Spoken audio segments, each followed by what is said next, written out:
Hello प्यारे बच्चों, आज हम क्लास 7th हिंदी पाठ 10 सुभाष चंद्र बोस का पत्र NC केलकर के नाम को पढ़ेंगे और समझेंगे।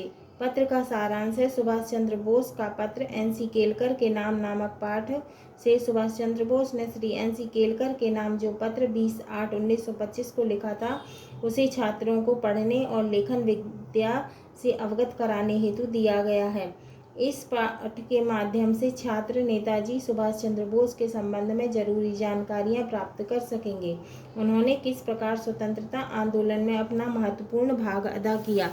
तो किसने लिखा है ये पत्र? सुभाष चंद्र बोस ने।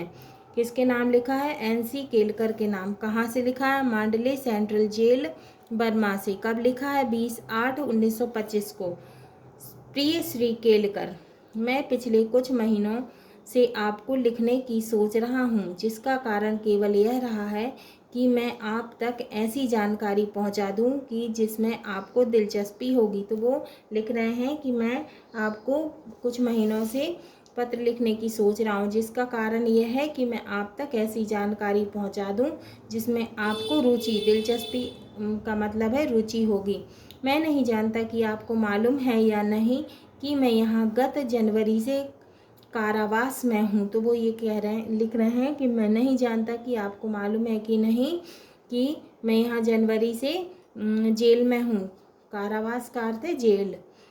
जब रामपुर जेल बंगाल से मुझे मांडले जेल के लिए स्थानांतरण का आदेश मिला था, स्थानांतरण का अर्थ ट्रांसफ़र, तब मुझे यह स्मरण नहीं आया था, मतलब कि याद नहीं आया था कि लोकमान्य तिलक ने अपने कारावास काल का अधिकांश भाग मांडले जेल में ही गुजारा था। अधिकांश माने बहुत सारा। जब तक मैं यहाँ सशरीर आ नहीं गया, चारदीवारी में यहाँ के बहुत ही हतोत्साहित कर देने वाले परिवेश में स्वर्गीय लोकमान्य ने अपने सुप्रसिद्ध गीता भाष्य ग्रंथ का प्रणयन किया था। तो परिवेश का अर्थ है वातावरण और प्रणयन का अर्थ है रचना। जिसने मेरी नम्र राय में उन्हें शंकर और रामानुज जैसे प्रकांड भाष्यकारों की श्रेणी में स्थापित कर दिया। तो वो कह रहे हैं कि उन्होंने गीता भाष्य नामक ग्रंथ की रचना की, जिसने मेरी नम्र राय में उन्हें शंकर और रामानुज जैसे प्रकांड का अर्थ होता है उत्तम, सर्वश्रेष्ठ भाष्यकारों की श्रेणी में स्थापित कर दिया है। जिस वार्ड में लोकमान्य रहते थे वह आज तक सुरक्षित है, यद्यपि उसमें फेरबदल किया गया है और बड़ा बनाया गया है। तो वही लिख रहे हैं पत्र में कि जहाँ पर लोकमान्य तिलक रहते थे वो अभी तक सुरक्षित है, उसे और भी बड़ा बना दिया गया है। हमारे अपने वार्ड की तरह वह लकड़ी के तख्तों से बना है। तो वो वार्ड कैसा बना था? लकड़ी के तख्तों से बना था, जिसमें गर्मी में लू और धूप से, तो गर्मी में लू भी लगती थी वहाँ और धूप से, वर्षा में पानी से, शीत ऋतु में सर्दी से तथा सभी ऋतुओं में धूल भरी हवाओं से बचाव नहीं हो पाता था। तो मतलब कि वहाँ लू भी लगती थी और धूप भी लगती थी। कब? गर्मियों में। और वर्षा में पानी भी आता था, शीत ऋतु में वहाँ ठंड भी लगती थी और सभी ऋतुओं में धूल भरी हवा भी चलती थी और उससे बचाव को नहीं हो पाता था। मेरे यहाँ पहुँचने के कुछ ही क्षण बाद मुझे उस वार्ड का परिचय दिया गया। मुझे यह बात अच्छी नहीं लग रही थी कि मुझे भारत से निष्कासित कर दिया गया था। निष्कासित यानी कि निष्कासित का अर्थ होता है निकाल दिया गया। लेकिन मैंने भगवान को धन्यवाद किया कि मांडले में अपनी मातृभूमि और स्वदेश से बलात् अनुपस्थिति के बावजूद मुझे पवित्र स्मृतियाँ राहत और प्रेरणा देंगी। बलात् का अर्थ होता है बलपूर्वक, स्मृतियाँ माने यादें। ऐसे ही अन्य जेलों की तरह यह एक ऐसा तीर्थ स्थल है जहाँ भारत का एक महानतम सपूत लगातार 6 वर्ष तक रहा था। तो कौन रहा था यहाँ पे? लोकमान्य तिलक जी। हम जानते हैं कि लोकमान्य ने कारावास में 6 वर्ष बिताए। मतलब कि वो कह रहे हैं कि हम जानते हैं कि लोकमान्य तिलक जी ने यहाँ पर कारावास में, जेल में 6 वर्ष 6 साल बिताए। लेकिन मुझे विश्वास है कि बहुत कम लोगों को यह पता होगा कि उस अवधि में उन्हें किस हद तक शारीरिक और मानसिक यंत्रणाओं से गुजरना पड़ा था। यंत्रणाओं माने पीड़ा, कष्ट। तो उस अवधि में उन्हें शारीरिक और मानसिक कष्ट से गुजरना पड़ा था। वे यहाँ एकदम अकेले रहे और उन्हें कोई बौद्धिक स्तर का साथी नहीं मिला। वो वहाँ पे एकदम अकेले थे, कोई उन्हें अच्छी बुद्धि वाला बौद्धिक स्तर का साथी नहीं मिला। मुझे विश्वास है कि उन्हें किसी अन्य बंदी से मिलने जुलने नहीं दिया जाता था। उनको सांत्वना देने वाली एकमात्र वस्तु किताबें ही थी। तो उनके पास सिर्फ एकमात्र वस्तु क्या थी? किताबें ही थी। वे एक कमरे में एकदम एकांकी रहते थे, मतलब कि अकेले रहते थे, एकाकी रहते थे। वे मैं एकदम एकाकी, मतलब एकाकी का अर्थ होता है अकेले रहते थे। यहाँ रहते हुए उन्हें 2 या 3 भेंटों से अधिक का मौका नहीं दिया गया, मतलब कि उन्हें 2 या 3 बार किसी से मिलने दिया गया। और ये भेंट भी पुलिस और जेल अधिकारियों की उपस्थिति में हुई होगी, जिससे वे कभी भी खुलकर और हार्दिकता से बात नहीं कर पाए होंगे। मतलब कि वो किसी से भी खुलकर बात नहीं कर पाए, क्योंकि पुलिस और जेल अधिकारी की उपस्थिति में भेंटें हुई थीं। उन तक कोई भी अखबार नहीं पहुंचने दिया जाता था, कोई भी अखबार उन तक पहुंचने नहीं दिया जाता था। उनको जैसी प्रतिष्ठा का अर्थ है प्रसिद्धि, तो उनकी जैसी प्रतिष्ठा और स्थिति वाले नेता को बाहरी दुनिया के घटना चक्रों से एकदम अलग कर देना एक तरह की यंत्रणा ही है। यंत्रणा का अर्थ पीड़ा।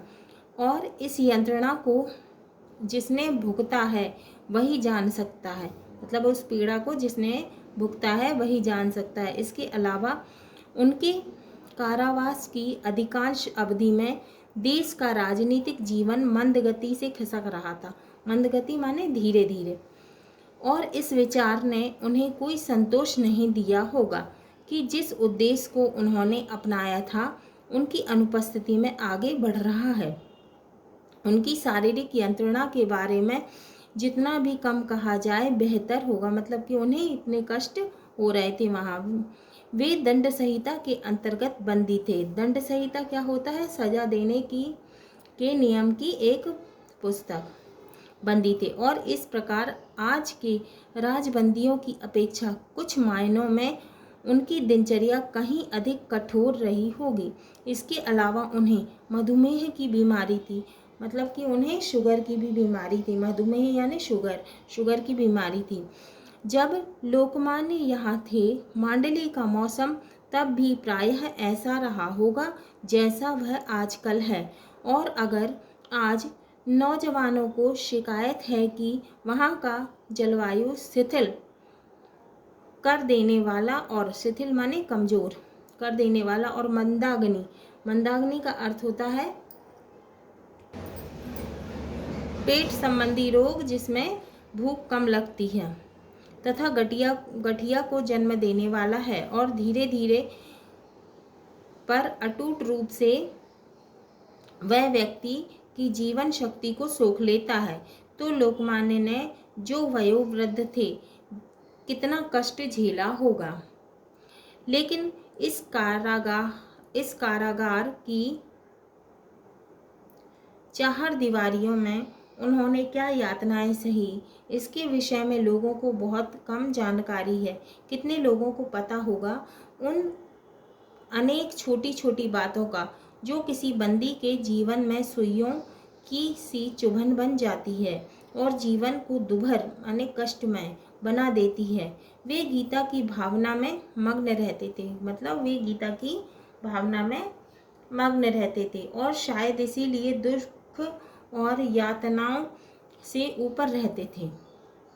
यही कारण है कि उन्होंने उनके बारे में किसी से कभी एक शब्द नहीं कहा। समय समय पर मैं इस सोच में डूबता रहा हूँ कि कैसे लोकमान्य को अपने बहुमूल्य जीवन के 6 लंबे वर्ष इन परिस्थितियों में बिताने के लिए विवश होना पड़ा था। और हर बार मैंने अपने आप से पूछा कि अगर नौजवानों को इतना कष्ट महसूस होता है तो महान लोकमान्य को अपने समय में कितनी पीड़ा सहनी पड़ी होगी, क्योंकि वो वृद्ध थे, जिसके विषय में उनके देशवासियों को कुछ भी पता नहीं रहा होगा। यह विश्व भगवान की कृति है, माने कि यह विश्व किसकी कृति है? भगवान की रचना है। कृति का अर्थ है रचना। लेकिन जेल मानव की कृतित्व की निशानी है, लेकिन जेल जो है वो मानव की रचना की निशानी है। उनकी अपनी एक अलग ही दुनिया है और सभ्य समाज ने जिन विचारों और संस्कारों को प्रतिबद्ध होकर स्वीकार किया है वो जेलों में लागू नहीं होते। अपनी आत्मा के हास का अर्थ होता है गिरावट के बिना बंदी जीवन के प्रति अपने आप को अनुकूल बना पाना आसान काम नहीं है। इसके लिए हमें पिछली आदतें छोड़नी होती हैं और फिर भी स्वास्थ्य और स्फूर्ति बनाए रखनी होती है। सभी तरह के नियमों के आगे नत होना होता है। नत का अर्थ झुकना, तो सभी तरह के नियमों के आगे झुकना होता है और फिर भी आंतरिक प्रफुल्लता अक्षुण्ण रखनी होती है। प्रफुल्लता का अर्थ होता है प्रसन्नता, अक्षुण्ण का अर्थ होता है अखंडित रखनी होती है। दास वृत्ति ठुकरानी होती है और फिर भी मानसिक संतुलन अडिग, जो अपनी जगह से ना डिगे, अटल। अडिग का अर्थ होता है जो अपनी जगह से ना डिगे, अटल बनाए रखना होता है। केवल लोकमान्य जैसे दार्शनिक ही, जिसे अदम्य इच्छा शक्ति का वरदान मिला था। अदम्य का अर्थ होता है जिसका दमन ना किया जा सके। विल पावर, इच्छा शक्ति, विल पावर का वरदान मिला था। उस बंदी जीवन के शक्ति हननकारी प्रभावों से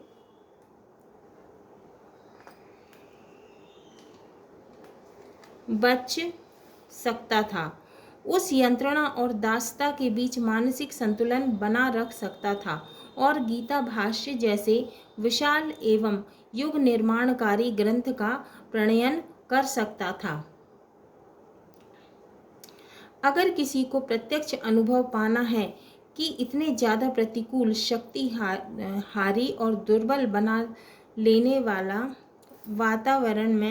वाले वातावरण में लोकमान्य के गीता भाष्य जैसे प्रकांड पांडित्यपूर्ण एवं महान ग्रंथ की रचना करने के लिए कितनी प्रबल इच्छा शक्ति, साधना की गहराई एवं सहनशीलता अपेक्षित है, जो तो जेल में आकर रहना चाहिए। जहाँ तक मेरी अपनी बात है, मैं जितना ही इस विषय में चिंतन करता हूँ, मतलब सोचता हूँ, उतना ही ज़्यादा मैं उनके प्रति आदर और श्रद्धा में डूब जाता हूँ। किनके प्रति? लोकमान्य तिलक के प्रति। आशा करता हूँ कि मेरे देशवासी लोकमान्य की महत्ता को आंकते हुए इन सभी तथ्यों को भी दृष्टिपथ में रखेंगे। जो महापुरुष मधुमेह से पीड़ित होने के बावजूद अपने सुदीर्घ कारावास को झेलता गया और फिर भी, सुदीर्घ माने होता है बहुत लंबा, सुदीर्घ का अर्थ होता है बहुत लंबा, कारावास को झेलता गया और फिर भी जिसने अपनी समस्त बौद्धिक क्षमता एवं संघर्ष शक्ति को अक्षुण्ण बनाए रखा और जिसने उन अंधकारमय दिनों में अपनी मातृभूमि के लिए ऐसी अमूल्य भेंट तैयार की, उसे विश्व के महापुरुषों की श्रेणी में प्रथम पंक्ति में स्थान मिलना चाहिए। माने पहला स्थान मिलना चाहिए। पंक्ति में लाइन, प्रथम पंक्ति में स्थान मिलना चाहिए। लेकिन लोकमान्य ने प्रकृति के जिन अटल नियमों से अपने बंदी जीवन के दौरान टक्कर ली थी, उनको अपना बदला लेना ही था। और अगर मैं कहूँ तो मेरा विश्वास है कि जैसे देशबंधु के शरीरांत का क्रम अलीपुर केंद्रीय कारागार में आरंभ हो गया था, वैसे ही लोकमान्य ने जब मांडले को अंतिम नमस्कार किया था। शरीरांत का अर्थ होता है मृत्यु या शरीर का अंत।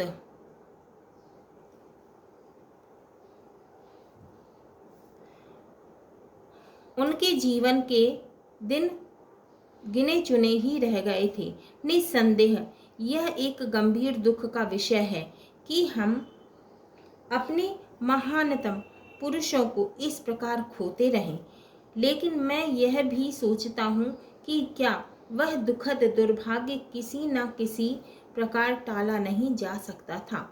आपका आदरपूर्वक, आपका स्नेहभाजन। स्नेहभाजन का अर्थ होता है प्रेम पात्र। तो आखिरी में लिखते हैं आदरपूर्वक आपका स्नेहभाजन सुभाष चंद्र बोस। सुभाष चंद्र बोस का जन्म 23 जनवरी सन 1897 ईस्वी को ओडिशा प्रांत के कटक शहर में हुआ था। भारत के स्वतंत्रता आंदोलन में सुभाष चंद्र बोस का महत्वपूर्ण स्थान है। आप कांग्रेस के अध्यक्ष भी थे। भारत से बाहर जाकर आपने आज़ाद हिंद फौज का सुदृढ़ीकरण किया। आपने अंग्रेज शासकों से लोहा लिया था। जय हिंद, दिल्ली चलो, तुम मुझे खून दो, मैं तुम्हें आज़ादी दूंगा आदि नारे आपकी देन हैं। सारा देश उन्हें नेताजी के नाम से याद करता है। निम्नलिखित शब्दों के अर्थ शब्दकोश से खोजकर लिखिए। दिलचस्पी का अर्थ है रुचि या शौक। निष्कासन का अर्थ होता है हटाना या निकालना। यंत्रणा का अर्थ होता है पीड़ा, यातना, अति कष्ट। हास का अर्थ है गिरावट। स्नेहभाजन का अर्थ है प्रेम पात्र। भाष्यकार का अर्थ है टीकाकार। प्रकांड का अर्थ है उत्तम या सर्वश्रेष्ठ। बलात् का अर्थ है बलपूर्वक। कारावास का अर्थ है बंदी होना या जेल की सजा। प्रफुल्लता का अर्थ है प्रसन्नता। सुदीर्घ माने बहुत लंबा। दंड संहिता का अर्थ है सजा देने के नियम की पुस्तक। प्रणयन का अर्थ है रचना। प्रेरणा का अर्थ है उत्साहित करना। यातना का अर्थ है पीड़ा।